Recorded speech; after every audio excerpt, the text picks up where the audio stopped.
একটি ঘড়ি ক্রয় করে 336 টাকায় বিক্রি করলেন। তিনি যত টাকায় ঘড়িটি ক্রয় করেছিলেন শতকরা তত টাকা তার লাভ হলো। আমাদের এই স্টেটমেন্টটার দ্বিঘাত সমীকরণটা এস্টাবলিশ করতে হবে। তাহলে অ্যাট ফার্স্ট আমরা কি করব, ধরে নেব লেট আস সাপোজ দ্যাট যে ঘড়িটির ক্রয় মূল্য সিপি সমান এক্স টাকা,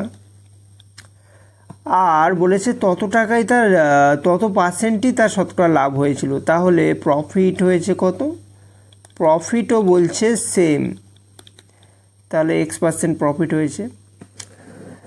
এখন আমরা জানি যে তোমার বিক্রয় মূল্য দিয়ে দিয়েছে, তাহলে বিক্রয় মূল্য that is selling price, selling price সমান সমান কী হয়, সেলিং প্রাইস সমান সমান সিপি ইন্টু কী হয় 100 প্লাস প্রফিটের যে পার্সেন্ট বাই 100।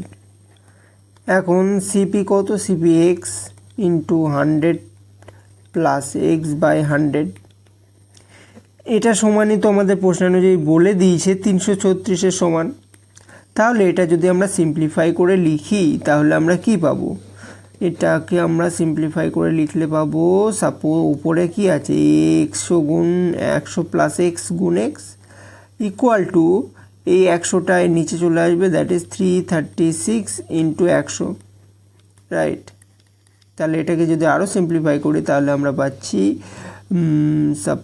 এখান থেকে আমরা 100x plus x square equal to 33600।